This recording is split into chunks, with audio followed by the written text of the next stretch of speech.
Bhagavate Vasudevaya. Om Namo Bhagavate Vasudevaya. Om Namo Bhagavate Vasudevaya.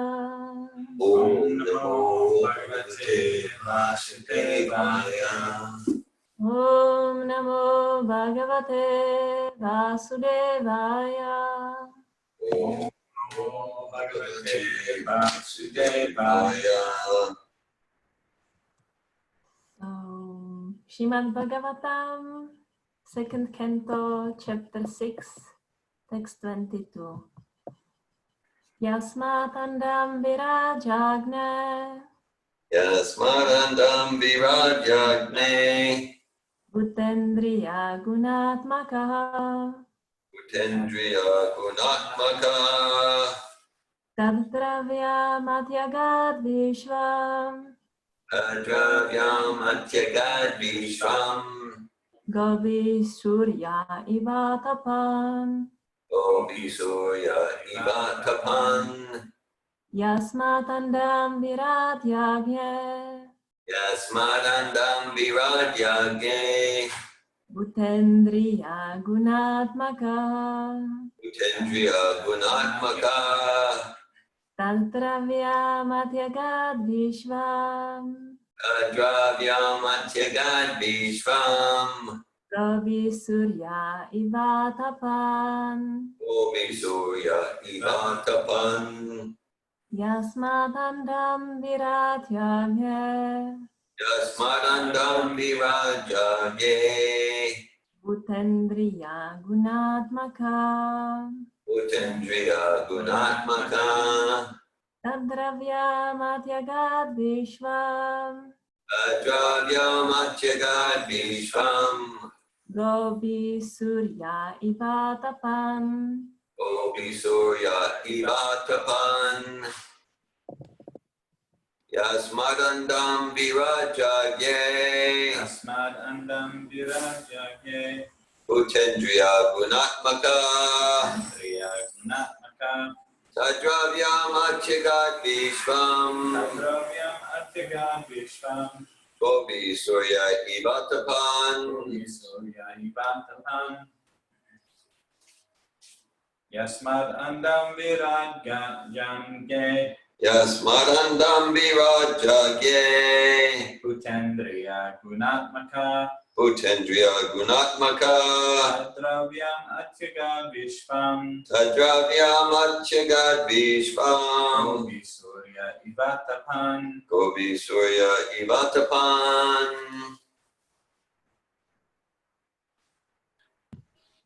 Yasmaranda virajanye. Yasmadandam virajagne. Indriya gutatmakaha. Bhutendriya gunatmaka. Madravyamatyagat vishvam. Tadravyam atyagad vishvam. Gopi surya ivatapan. Gopi surya ivatapan. Anyone else? Yasmat. Yasmat. From whom? From whom? Andam. Andam. The universal globes. Universal globes. Virat. Virat. And the gigantic universal form. And the gigantic universal form. Yagya. Yagye. Appeared. Appeared. Bhuta. Bhuta. Elements. Elements. Indriya. Indriya. Senses. Senses. Guna Atmaka. Guna atmaka. Qualitative. Qualitative.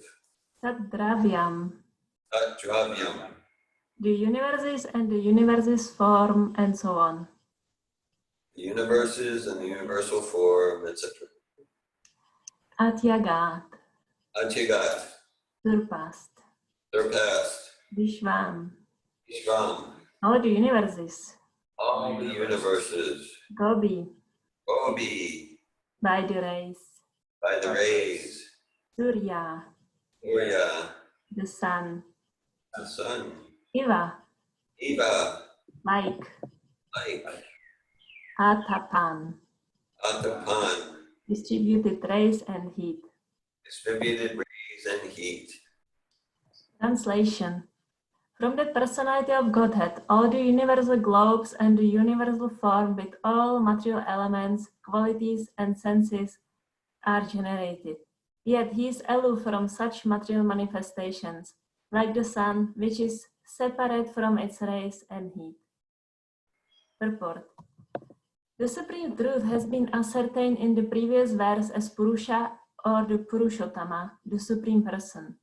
The absolute person is the Ishvara or the supreme controller by his different energies. The Ekapad Vibhuti manifestation of the material energy of the Lord is just like one of the many mistresses of the Lord, by whom the Lord is not so much attracted, as indicated in the language of the Gita, Bina Prakriti. But the region of the Tripad Vibhuti, being a pure spiritual manifestation of the energy of the Lord, is, so to speak, more attractive to him. The Lord, therefore, generates the material manifestations by impregnating the material energy, and then, within the manifestation, he expands himself as the gigantic form of the Vishvarupa. The Vishvarupa, as it was shown to Arjuna, is not the original form of the Lord. The original form of the Lord is the transcendental form of Purushottama or Krishna himself. It is very nicely explained herein that he expands himself just like the sun. The sun expands itself by its terrible heat and rays, yet the sun is always aloof from such rays and heat. The impersonalized takes into consideration the rays of the Lord without any information of the tangible, transcendental, eternal form of the Lord known as Krishna. Therefore, Krishna, in his supreme personal form, with 2 hands and flute, is bewildering for the impersonalist who can accommodate only the gigantic Vishvarupa of the Lord. They should know that the rays of the sun are secondary to the sun, and similarly, the impersonal gigantic form of the Lord is also secondary to the personal form as Purushottama. The Brahma Samhita 537 confirms this statement as follows. Ananda Chintamaya Rasa Pratibhavita Bis Tavirya Eva Nija Rupataya Kalabi Goloka Eva Nivasatyakhilatma Bhutto Govinda Madipurusham Tamaham Pachami. The Supreme Personality of Godhead, Govinda, the one who enlivens the senses of everyone by his personal bodily rays, resides in his transcendental abode called Goloka. Yet, he is present in every nook and corner of his creation by expansion of happy spiritual rays, equal in power to his personal potency of bliss. He is therefore simultaneously personal and impersonal by his inconceivable potency, or he is the one without the second, displaying complete unity in a diversity of material and spiritual manifestation. He is separate from everything, and still nothing is different from him. Narenam namaskrityam naram chaiva narotamam devim sarasvatim vyasam tato jaya mudirayet nastaprayeshu abandreshu nityam bhagavata sevaya bhagavatu tamash loke bhaktir bhavat virnaishtikim Amadhyana timiran hasya kiranchana salakaya chaksurun militam yena tasmai shri gurave namaha Nama Om Vishnu Padaya Krishna Prestaya Bhutale Shrimate Bhakti Vedanta Swami Niti Namine Namaste Saraswate Devi Gauravani Pracharine Nirvishesha Sunyavadi Paschatari Shatarine Jai Shri Krishna Chaitanya Prabhu Nityananda Shri Advaita Garadara Shivasari Gaura Bhakta Vrinda Hare Krishna Krishna Krishna Hare Hare Hare Rama Rama Rama Hare Hare.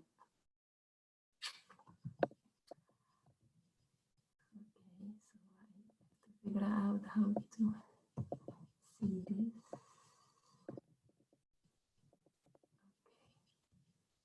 Yes. So my plan for today was to listen to a class while washing windows and then ask my questions. So Krishna saved me from washing windows. That's nice. And I feel completely blank. So I'm not sure what I'm doing here. And I like the verse because interestingly, it's always these accidents. Like that's what exactly I was reading today morning in my personal readings. I am in 6th canto, and Indra and the other demigods are approaching the Supreme Lord Krishna because they want protection from a big demon, Vipashura or something like that, his name. And they are praying to Krishna, and they are glorifying Krishna in order to like get his attention and mercy and support in fighting the demon. And it's just like exactly what I was reading today morning, that Krishna is like the sun with the rays, and he's one without a second, which I have no idea what it means. In the morning I was thinking like, what is this one without the second? It's also in Bhagavad Gita, this expression one without a second. I remember I tried to translate it somehow, but I don't even remember how I translated it. And anyway, so I'm kind of always when this happens to me, like I'm like, why Srila Prabhupada wants me to get this message today? So I don't have the answer, but it's this so-called accidents are always fascinating to me. And today morning I was meditating on how Krishna is the person, and then like everything is emanating from him.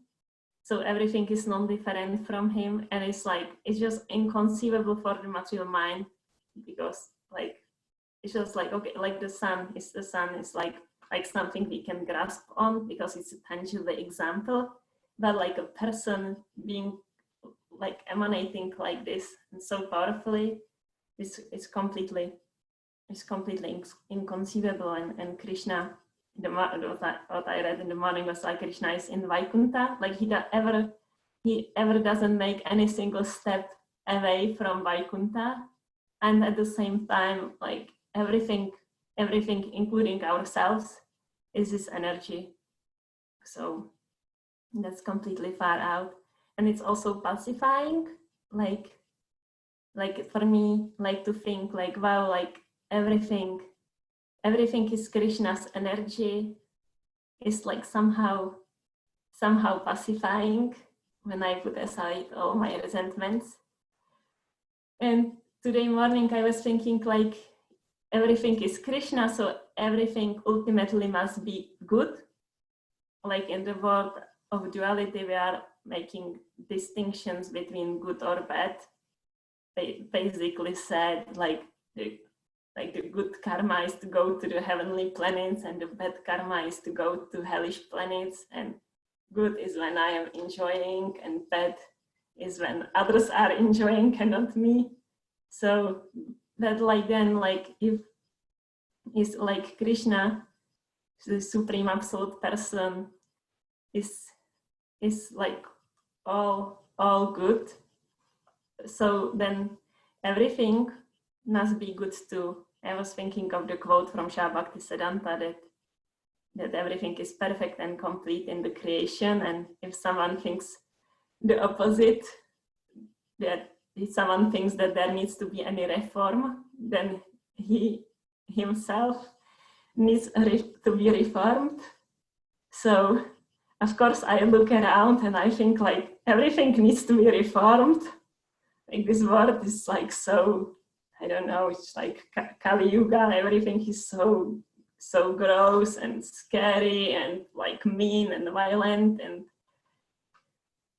and so, but today morning as I was reading this, that like everything is Krishna's energy, and then that like everything must be somehow or other like having like higher purpose that's leading to ultimate good. And I was thinking, because that's my biggest resistance in this world is like the slaughterhouses. So I was thinking about that, like how that can be good. But today morning I had a glimpse, very little glimpse of realization that like the spirit souls in the pig body, and it's not like for us to not have compassion and not wanting to protect them, but also like the spirit soul in the pig body is like having the exact perfect destiny for the soul to get purified and go back to Godhead. And then because probably the soul in the pig body is not like highly elevated, pious, pure devotee, but probably this soul in the pig body is somebody who in their past life was doing the same thing to other pigs, or maybe worse things.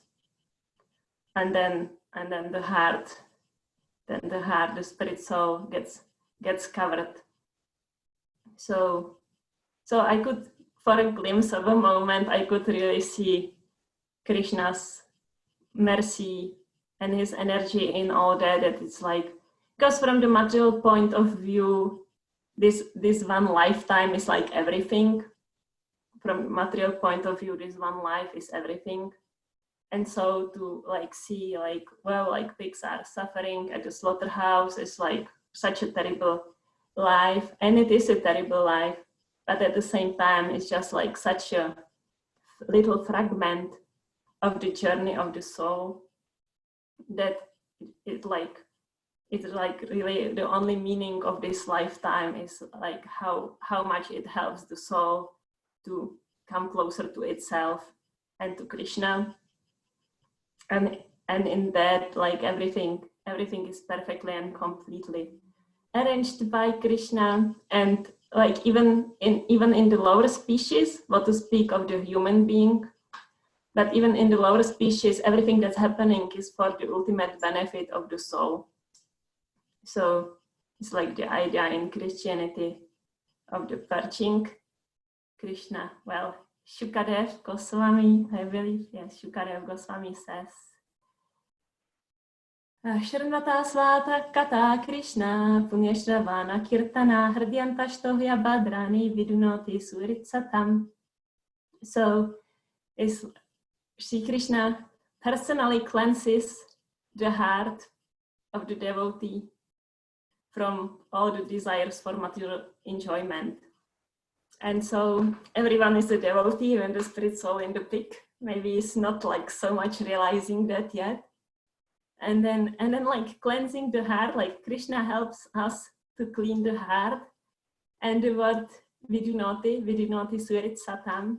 So the word vidunoti, it means cleaning, but in Czech language, vidunoti actually means like scrubbing like really, really hard or even harsh.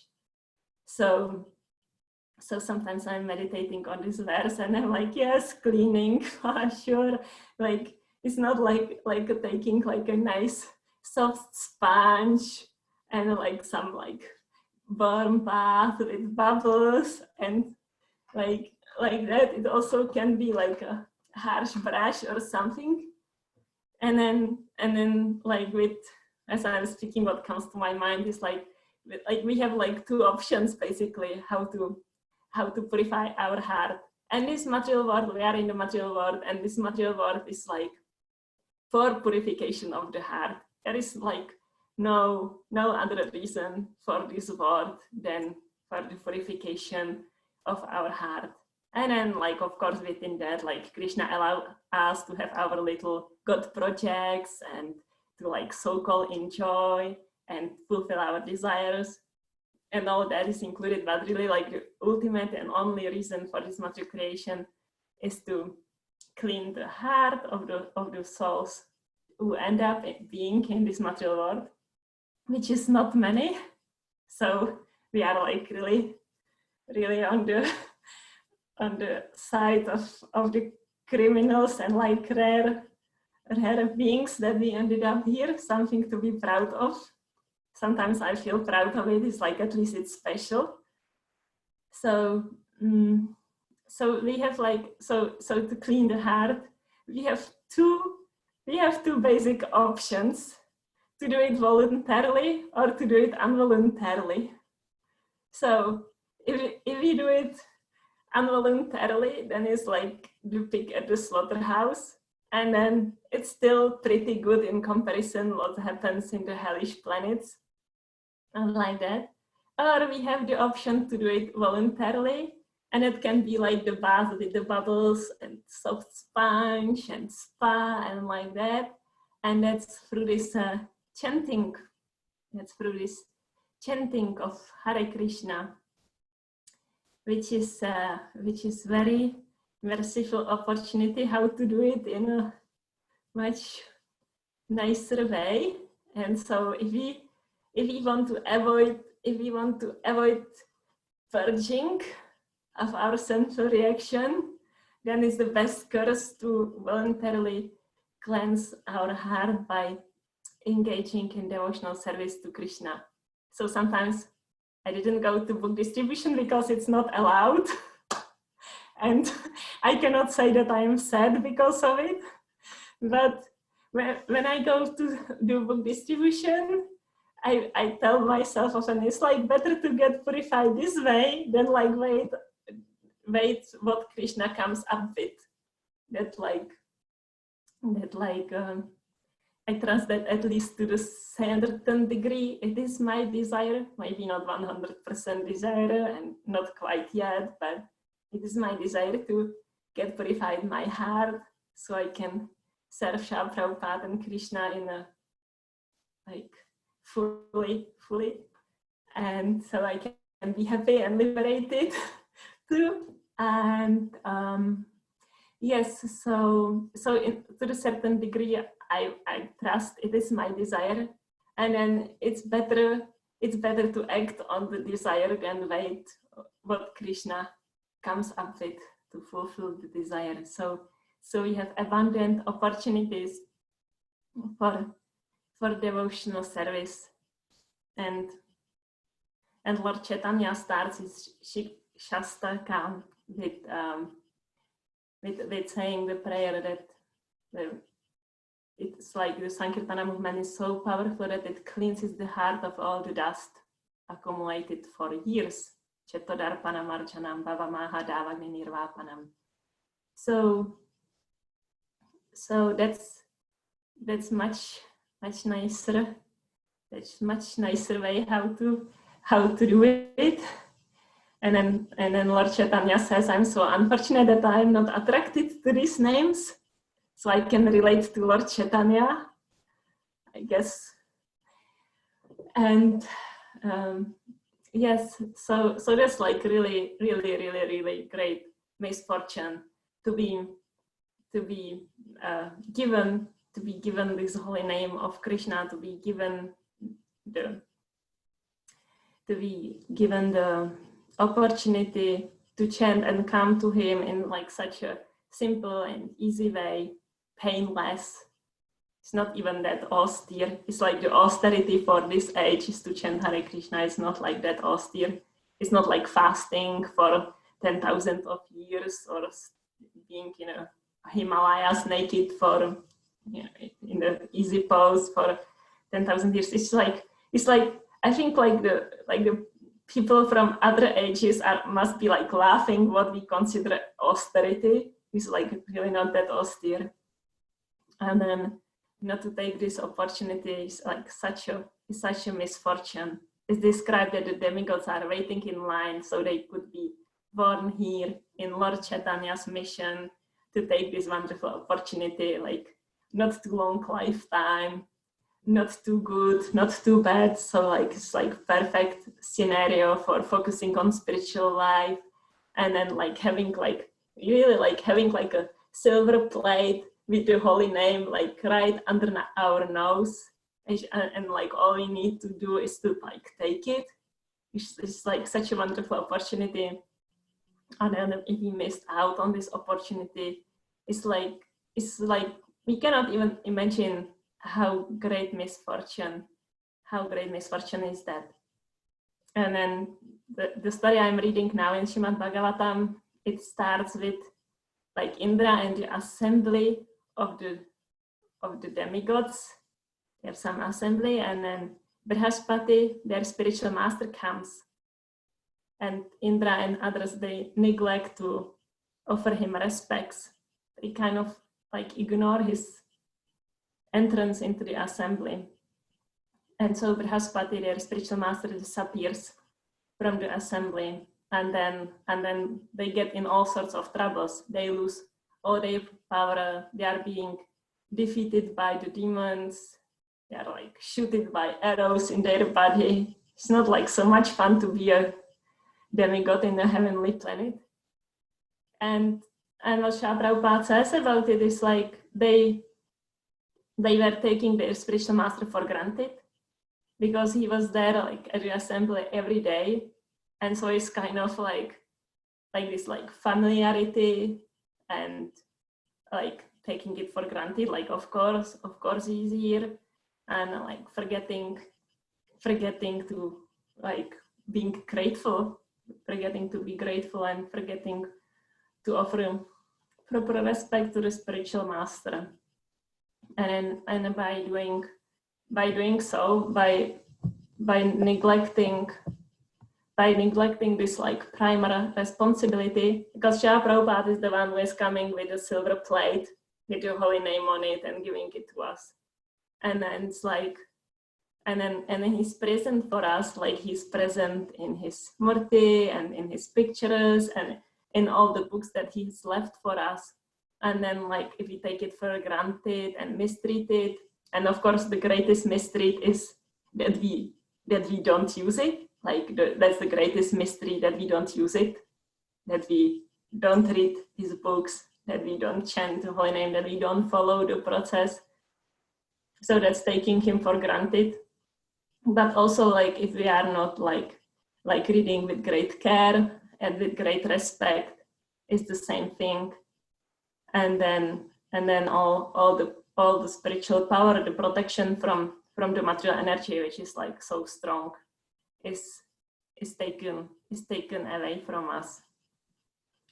And I was also thinking like I'm not like doing so well with my sadhana now. And when I wake up at 7, I am like celebrating. And like what I'm thinking is like I was always thinking for this past 5 years that I'm practicing, I was thinking like, if I get in like some troubles in my life, of course I will increase. Like Maharaj Parikshit, he knows he's going to die in 7 days, and so he's increasing. He's renouncing the kingdom, he's going to sit at the bank of the Ganges, and he's not eating, not sleeping, listening Srimad Bhagavatam from the lips of Shukadeva Goswami. And so I was thinking, yeah, like if I get in some like troubles in my life, of course I would increase. And now I'm seeing it's really not how it works. It's like completely opposite. Like now I feel like I'm in like a problematic period of my life, and it's like no way I could increase. Like it's just like my mind is like so disturbed, and my body is disturbed, and like there is no space for increasing. And I'm like really grateful that I can like maintain to chant 16 rounds and read and like do like basics like this. And I take it like this is a mercy of Srila Prabhupada that I am like able to do that. And every day I feel grateful that I finished my rounds. But also I can see it like it's a habit. Like I really like establish it as a habit. And I feel like I'm going on automatic, like brushing my teeth or chanting 16 rounds. I'm not really thinking about it. I just do it because I did it every day for past 5 years. Where let's say like this, like waking up in the morning, I didn't do steadily like this. I had like different reasons why not to do it on this day or that day. It just like wasn't like that steady. And now it's like not available for me at all. And so I'm thinking like really like when we are like young and healthy and things are going well, is the best time really to like increase and like income, like make these habits to happen like so strongly that it like comes on automatic. Like now, or like I'm cooking every day and I offer everything to the deities and it's automatic. And it's like, and if it wasn't automatic, I really doubt that I would be doing it. So this process is like really profound and sacred, and then we can take it, and then like at the difficult time of our life, it can like keep us like up, like the credits and the mercy of the spiritual master and the cultivated habit. And then like to expect like that later on in my life, I might increase or I might give up unhealthy habits or I might something. It's better to not to expect that. So that's what I'm learning now, that like really it's not that in difficult time of my life, of course I will increase. It's not happening. So it was actually my question still from a few days ago about like, is it always good to increase? Is it always good to increase? I don't know. I don't know if it's always good to increase, but when we can, like when it doesn't lead to resentment, then it's like it's good always increase. But if it leads to resentment, then it's better not to increase. That's my conclusion, because resentment, like I know for me that the resentment is the one thing that I know that can take me away completely. So I'm really afraid of cultivating resentment, even if it means that I'm getting up at 7 a.m. It's better than to be resentful and then like fighting to like really wanting to break out of this bhakti yoga practice completely. So it's a fine balance, I believe. I believe it's a fine balance, and it's not always like increase for like every cost. And at the same time, it's like being like really cultivating the desire of increasing. Like, okay, I'm not ready to increase now. I'm quite happy to maintain what I have. And at the same time, like really praying to be able to increase eventually. Not quite yet, to be able to increase eventually. And because the desire is the only thing that we really do have, and that's going with us for the next lives and like next moments of our life now and next lives. And we are so deeply conditioned to desire materially, means desire what pleases me and not what pleasing Krishna, what pleasing me. So we are so conditioned to desire, so like really cultivate the transformation of the desire. And that can look like oh wow, like I really wish I would be able to get up at 6:30 when I am ready, and so I could like give water to the deities a little earlier, and they are not like looking at me that they are thirsty, that I will get up so late. Anyway, so it's fascinating to get this verse again. It like for the message from this for me really is that this material world is Krishna's energy. It's Krishna's energy. So all of it. And so it means that like we are completely sheltered by his intelligence, by his love, by his care. Everything is in his plan. Not a blade of grass moves without his permission, and we are like in a cocoon here. It's like sometimes the advanced seminar is described like a cocoon. Like the participants don't want to leave the advanced seminar because they feel like in a cocoon. That's like a cocoon within a cocoon, because Krishna provides for us the very same cocoon. So I will read the verse again. Yasmatandam virat yagne bhutendriya gunatmaka tadadravya matyagad vishvam gobi surya ivatapan. From the personality of Godhead, all the universal globes and the universal form with all material elements, qualities and senses are generated. Yet he is aloof from such material manifestations, like the sun, which is separate from its rays and heat. So it wasn't too bad as blank as I felt at the beginning. And I welcome comments, questions, critics.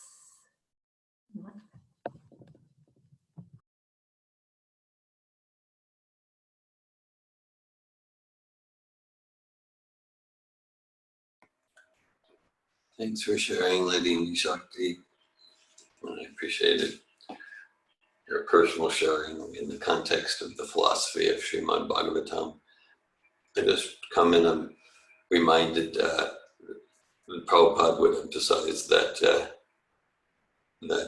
Krishna consciousness is voluntary, and it is a process of austerity, and that goes together.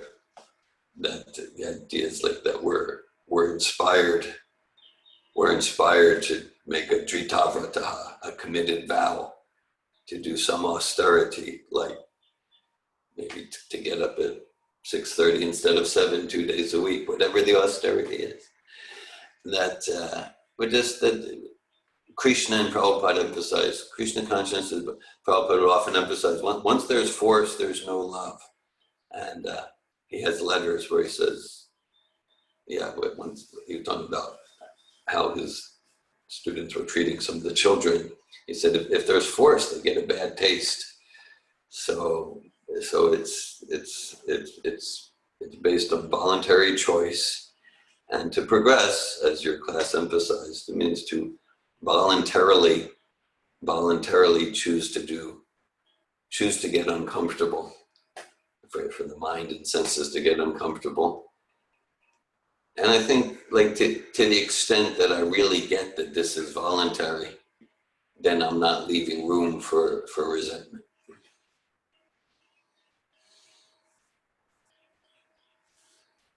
Hare Krishna. I'll meditate on that.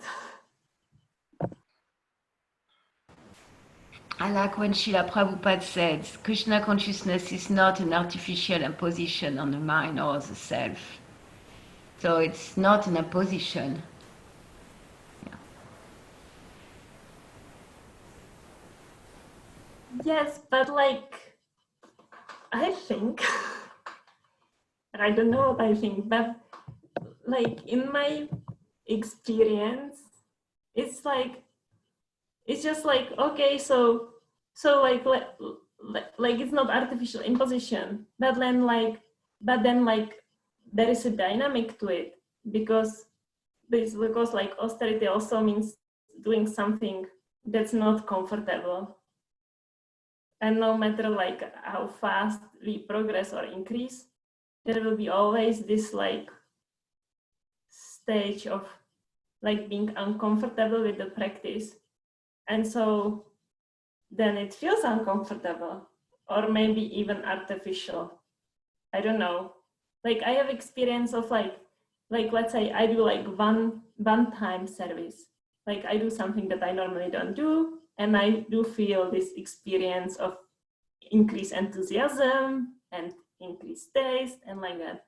But then when it comes to like being committed and doing it like every day, then it also brings like really uncomfort and maybe resentment also, and it doesn't feel like natural. Like it doesn't feel like when I chant Hare Krishna, it doesn't always feel that it's like a natural vibration for me. And I have experiences when it does, but also I have experiences when it feels completely foreign. So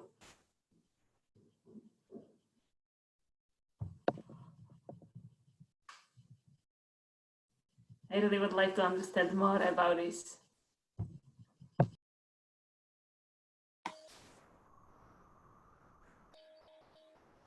Well, I think we can look at what's our relationship with uncomfortable.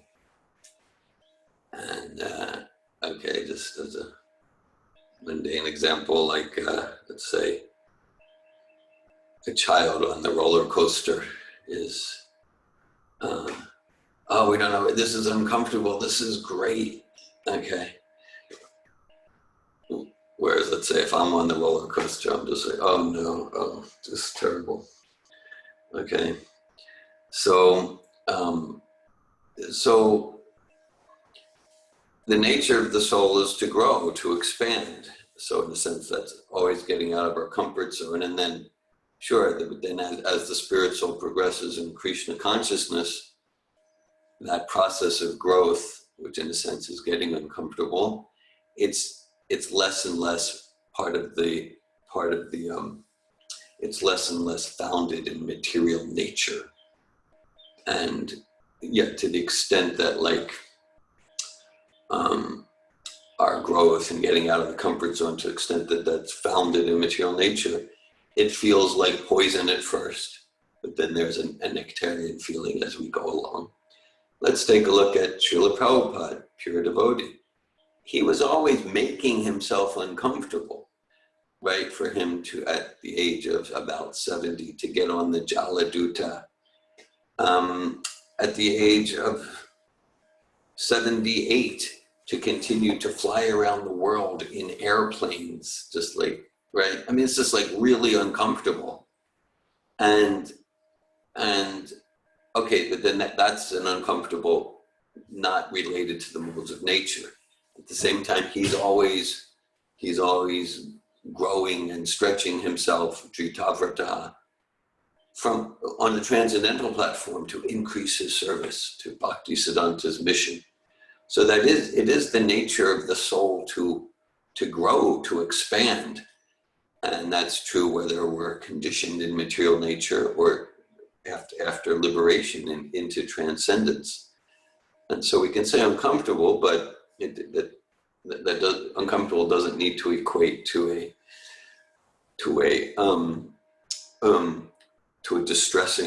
disturbing experience. It can be a very joyful spirit of adventure.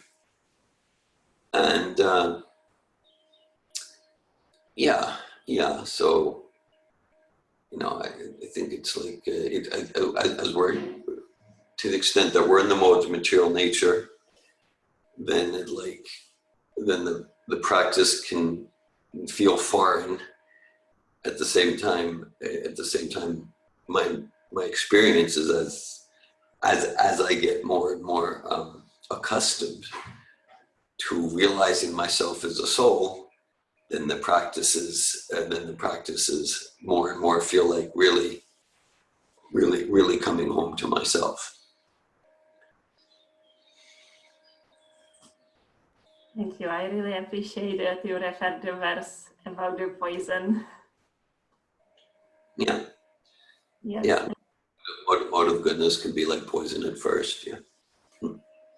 And like the child likes the roller coaster. I don't think I ever liked the roller coaster, but I am understanding the idea, I think. Kim, you have something you would like to say? Nothing really concrete. I appreciate, you know, your sharing during that class, because I feel like a lot of times you speak things that we all feel from time to time and maybe don't say, you know.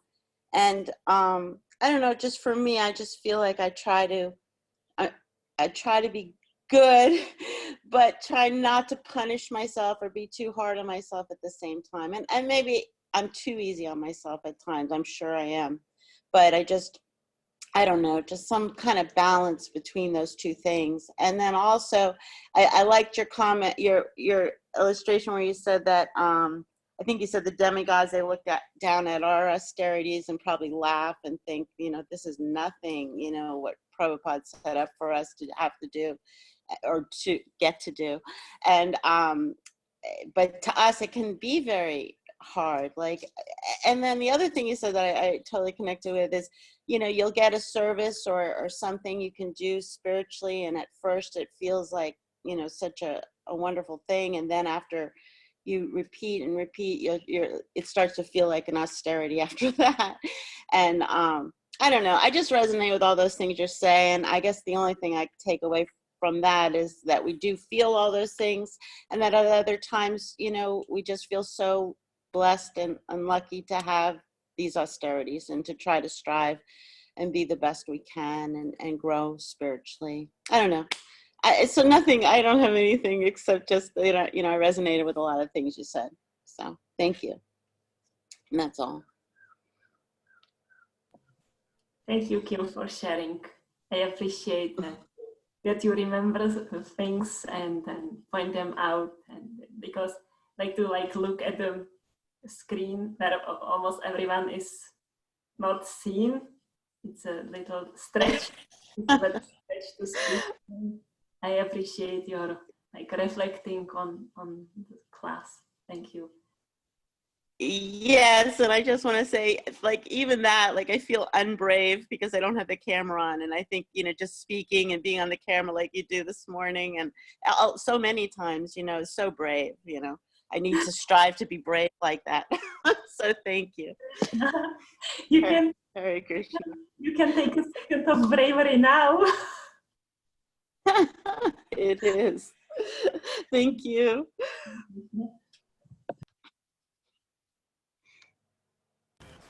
And Hladini, I was thinking of your question, and I was thinking about discomforts and austerity, and where is the resentment come up, because I see people doing discomfort and austerity every day, like people getting up in the morning, taking their kids to school, going to work, and, you know, students like sometimes studying until midnight and getting up at 4 to continue to study and doing that day in, days out.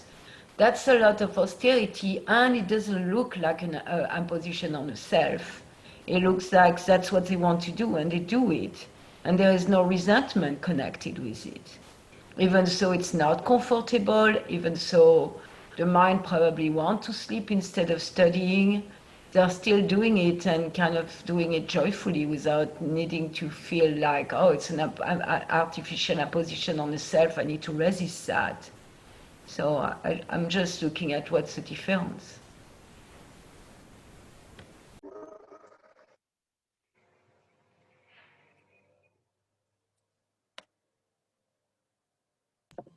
Yes, thank you.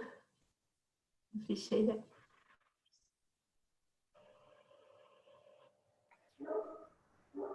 Yes, I wasn't resentful when I was studying all night for the vet school. So that's true. Yeah, as a human being, we're going to do austerity. Whether it's to get a degree or to develop our business or whatever it is, that's human nature to do austerity. Maybe we'll do austerity, then later I won't need to do austerity, but it never works that way because that's just human nature. And then, so our choice is which austerities to do and for what purpose.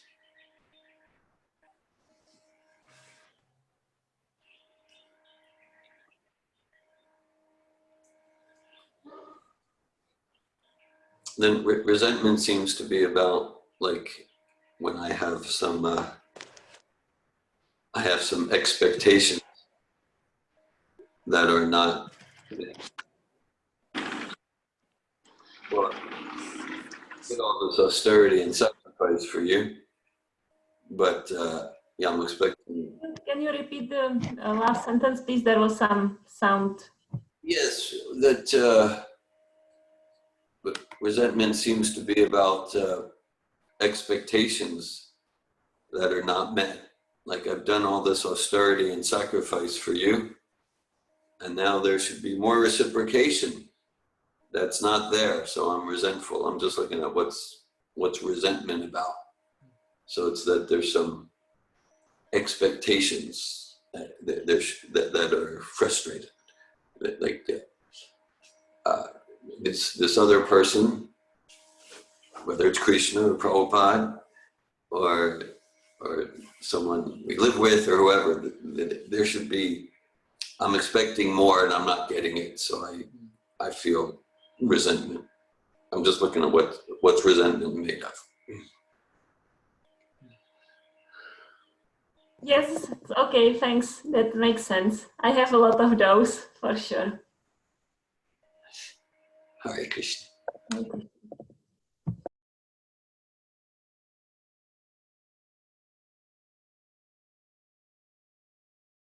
Any other questions, comments, Kit?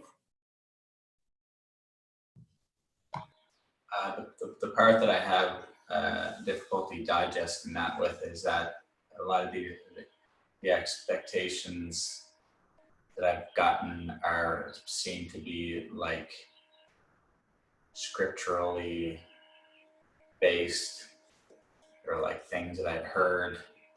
You do this, this is gonna happen. You know, you're gonna see certain benefits at some level of happiness, satisfaction from doing these things. You know, so Prabhupada, Krishna, and all these things are promised there. So then it's kind of like, okay, well, that's what says is going to happen, and then you endeavor to do those things, and then it doesn't happen again and again, and then even when you try to follow things to your best of your mundane retardedness, still out of sincerity, then you get let down again and again. So then it's like, okay, well, this is just start to think, okay, a little bit, I don't know how to understand this, you know. So that's the part that it's kind of difficult not to let the resentment settle in after, you know, many times of that happening, or like that doesn't seem like there's an end to it, you know. So like you're saying, like, okay, well, sure, resentment comes from frustrated, disappointed expectations, but the expectations I formed are based on what I'm hearing from Shastra. So it's very reasonable to have those expectations. Yeah. So then I really appreciate your sharing. That really helps me to like see, like understand it and see what's happening for me too. Because it's exactly like Prabhupada says, chant and be happy. So I chant and I'm depressed. So I'm like, okay, maybe I should just chant more. So I chant more and I'm more depressed. And then I get these frustrated expectations. And I understand that it's like misunderstanding of the, or simply spying the philosophy, but emotionally it's still the same. So I appreciate it, like you highlighted this, like surrender unto me, I will deliver you from all kinds of sinful reactions. And then like all these bad things are constantly happening. And it's like, okay, so I probably didn't surrender enough. And it's like constantly like pushing myself for more, but like never like really getting it anyway. It's like first this unfulfilled expectation is like a feedback. Like, okay, so you are not there, Hladini. And then second is like, come on, like this is starting to be too much in resentment.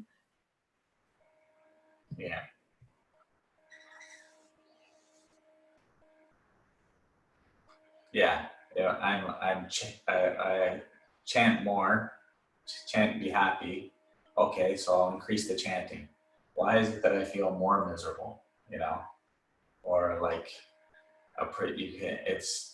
we're supposed to approach Krishna, we're supposed to be some big person from Srimad Bhagavatam that just offers the heart purely. Okay, but then it also says, well, you approach Krishna for your material desires. You can get those and be purified, right? Okay, but then look and see other people around, and it's like, okay, I'm trying to go about this from a place of purity as much as possible I can possibly muster, and then I look and see other people, they're just doing whatever they want to get done, and it seems like their life is coming together and all that, and I'm just here like kind of like wallowing in the mud, you know. So then it's, you know, it's like, okay, I'll for example, practiced did quite a bit over the years, you know, to better myself and get my life together and no drugs and no women and a lot of avoiding association and all these things, do the chanting, try to practice this, try to practice that. Years of it, like 15 years. And then I watched some other guy, for example, comes, I'm not going to say who it is, but like I know they came to the advanced seminar. Okay, last year they took some drugs and had some experience, and then they come and they just do these things for a year. They go to the advanced course and then come out and they're like, oh yeah, hey, fuck yeah, life is good, you know, like, oh, I feel good, I'm happy, yeah, fuck yeah. I'm like, okay. So then after a while, it's just like, you know, like, fuck you, right? That's the way you feel after a while, you know? So again and again, watch these things happen, you know? So.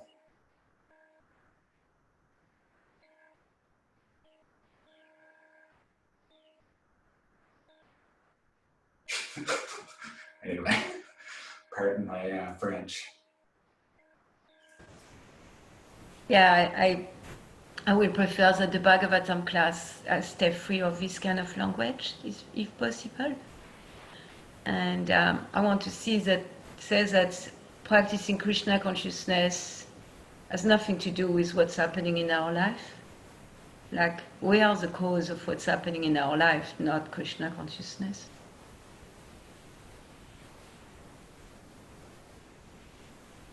I don't get any satisfaction from hearing that. I've already heard these things many times. I'm sorry if I come off as rude, but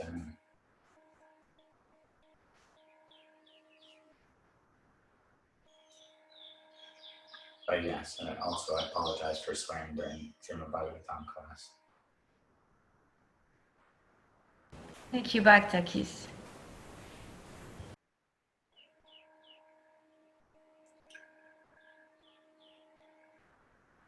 Yeah, well, I mean, like, what I hear in Malini's sharing is she's presenting the perspective of personal responsibility. That's what I'm hearing Malini saying. And like when we present that, for example, in seminars or coaching, we present it as a choice, as like a set of clothes we can try on.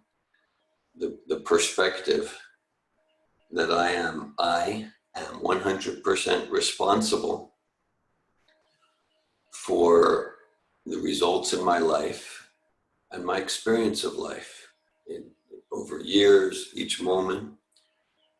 And I know that that's a perspective that works for me, not that I embrace it and live it with integrity like that, but that's a perspective that really works for me when I'm living it, when I'm embracing that reality. And it's a choice. Like someone could say, well, I've heard that, but like, so like if someone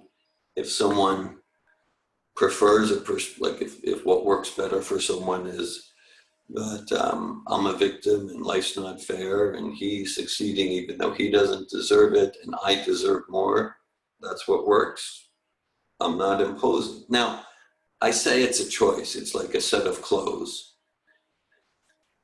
It's also a perspective that happens to be 100% aligned with Bhagavad Gita, Srimad Bhagavatam, all of Prabhupada's teachings, and Vaishnava philosophy. It happens to be aligned. But I'm not presenting it like you should accept it because Bhagavad Gita says we are 100% responsible. That, in fact, that's what first attracted me to the whole personal transformation, personal growth. Before I encountered Prabhupada's teachings, I like this 100% responsibility. And then when I started reading Prabhupada's books, I saw, here's the perfection and completion of that concept. As far as experientially, and this also relates to what I understood from Hladini sharing, as far as like when I'm hearing you share Bhakti Keith and Hladini Shakti, I honestly don't experience it, and I've never experienced it. I'm just like, it's just not true for me.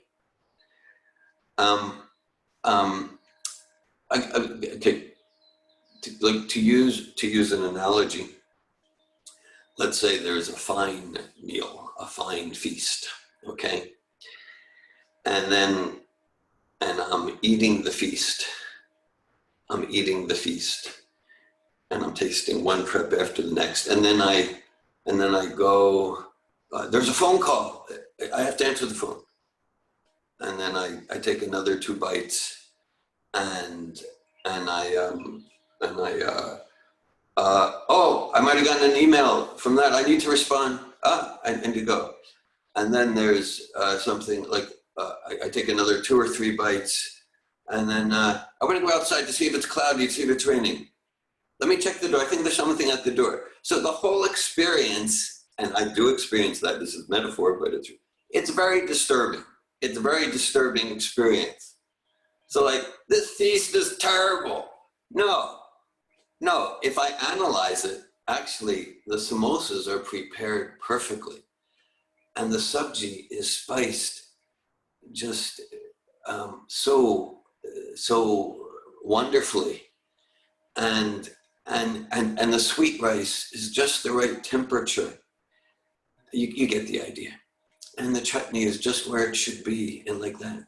No, so it is true. My experience of this whole thing, my experience is terrible. But if I think about things and disentangle the threads, actually the taste of the feast is wonderful. And for my tongue in my belly. Still, it's true. The meta view of my experience of the past 45 minutes has been very disturbing and upsetting and agitating and like that. And that's because I chose to check the door, check the email, check this, check that, and me distracting myself from the actual feast. That's disturbing. At the same time, if I look at the actual preparations themselves were wonderful. So when I'm in Prabhupada's program, it's wonderful, and that's consistent. My mind distracts from Prabhupada's program. My senses are agitated and demand satisfaction. My false ego feels insulted, and that's what's important. Yeah, then my experience is disturbing, identifying with all that. So that's my experience. I love that. Like, as long as I am in Prabhupada's program, it's just, life is joyful no matter what's happening. Yeah. Yeah, and that for me, well, that's just the philosophy. No, that's my experience consistently every time for close to 40 years. I'm frustrated with myself that I'm checking the door and checking my email and getting up from the feast like so regularly. I'm frustrated with myself. Yeah, that's true. Mm. Yeah, All right. that's my experience too. I have a question kind of to the group. It really touched me, this knowledge kind of reminded me how it's true. It's like whatever happens outside of the programs, it's such a unnecessary engagement in a sense. But I mean, I just want to have the program all the time, not just in the program, if you know what I mean. Yeah, yeah. And I was wondering, maybe someone have some tips how to maintain that program. Satatam. Satatam kirta entamam yatantashta.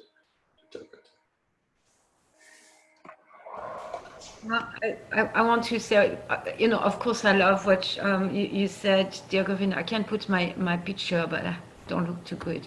At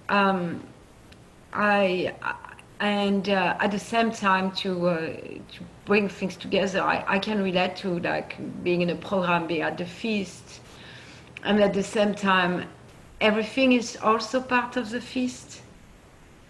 Like when I go away from the program, then the program never ends really. It's just the program takes different forms, and then I have an opportunity to purify my heart with those things in order to be more relishing of the chutney and the samosa and the doshas and everything.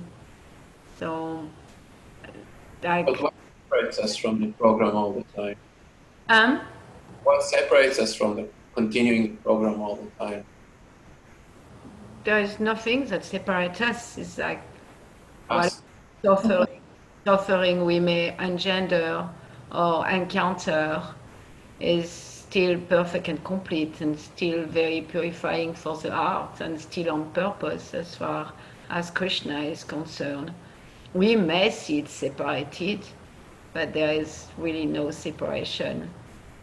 Also, you know, that's both, it's simultaneously, you know, inconceivable one and difference. It's like, yes, I'm not at the feast and I'm not there, and at the same time, well, there is other aspect of what's happening when I'm not at the feast. That's still the feast. That's still very purposeful. That's still needed for me. That's still perfect for me. I can relate to Hladini. There was a period in my life where chanting Marand was a miracle. It was just a miracle. It was just a miracle to chant 16 rounds every day. And I don't even know how it was happening, but it was happening. And looking back at that period of my life, I know it was the most purifying period of my life. Is where I really had the most connection with Krishna in some ways, and where anartha nivritti took most place. So that's my, you know, like looking at that, it's like, are we wanting to be at the feast because we enjoy there and it's comfortable and we feel good there? Are we, you know, are we willing to see that, well, the process is not about feeling good and enjoying, it's about purification of the heart. Is that, would you say that's the only expectation we kind of can maintain to purify? I'm not sure I understand your question, Ramachandra Prabhu. Well, I see perhaps the expectations as creating the separation that I expect to be in a certain state after the program. So obviously I'm not going to be in the program. But if we expect to be purified during the program and after the program, in a sense, we all the time in the program. So. Yeah, because we take everything, and you know, like to connect with what Bhaktakis was sharing, is that yeah, if I'm at the program and things do happen in my life, really understand that those things happen because of my karma, and in fact because I chanted, because I'm at the program, they are really minimized. And if I wasn't practicing, and if I wasn't a devotee, I will really get it really, really, really way worse and bad.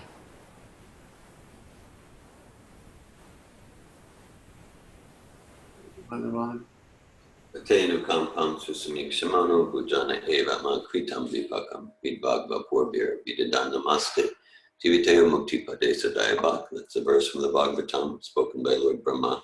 saying what Malini was expressing, that's the devotional attitude cultivates that consciousness that even or especially when things go contrary to the way I would write the script, develop that mentality of seeing how based on my activities, I deserve worse, and this is an opportunity for my purification.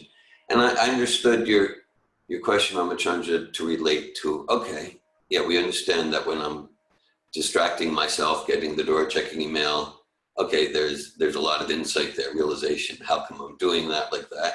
And also your question related to, okay, well, like here at the morning program, we're experiencing like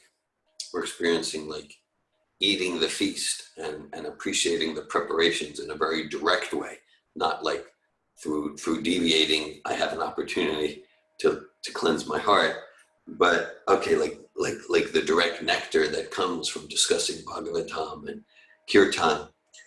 And then you asked, well, how can we have a 24-hour morning program? And then you quoted that verse, Satatam Kirtayanto Mam, and I see Krishna's response in that second line, or the second part of the first line, Yatantas Chadri Tavrata. Yes, yeah, Drita Vrata means with ardent commitment, determination. Because like Prabhupada gave us the structure of the morning program, structure of 16 rounds, structure of morning Bhagavatam class, structure of Samsara Dava, structure of Kirtan after Govindam prayers. So he gave us that structure. And so for other parts of the day, well, there's not as much defined structure. So Krishna is saying, if we want to be appreciating directly the feast more, then it means that we need to be determined, ardent determination. I'm not going to check the door and check my email and check the phone 10 times per hour. I'm going to be steady today. Starting today, I'm going to be steadily absorbed in hearing, chanting, service, Shravanam, Kirtanam. So I think Krishna is answering that in order to be steady in that Kirtan consciousness. We need to be quite determined, because the nature of material energy, especially our material mind, is to distract us from the feast. So it requires quite a bit of determination. And how to get strength to be determined? How to get strength?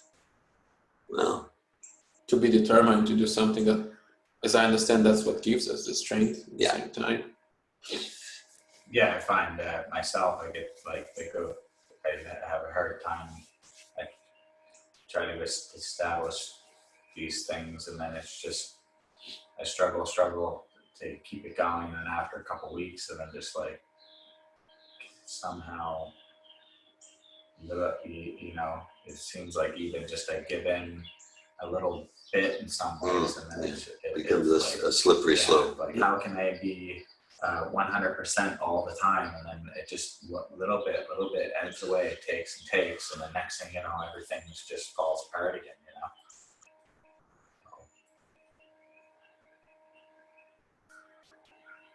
Yeah, to keep it for continuous. I mean, there's always some level of continuous. Yes. Otherwise, I would be dead in a ditch right now somewhere, but or like living on the street. But it's like just like you're saying, like it would be worse if we weren't practicing spiritual life, but it just feels like, okay, not being in hell is nice. Not being not in hell, but it's not good enough, like, sorry, I'm kind of getting away from Ramachandra's question. So yeah, to be the strength to be steady and determined continuously, like it just seems like something that's where is it supposed to come from, like start to freak out after a while.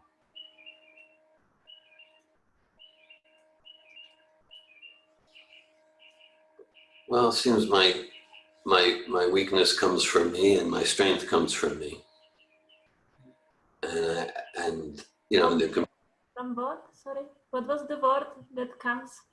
my weakness comes from me, and my strength comes from me.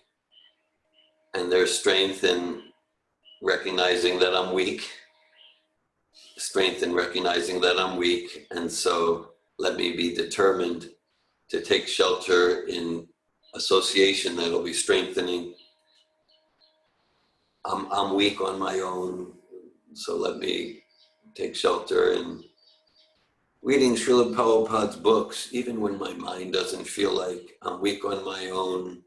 So let me put a block on Facebook scrolling or whatever it is, you know, whatever it is to, yeah, so I'm responsible for my weakness. I'm responsible for my strength.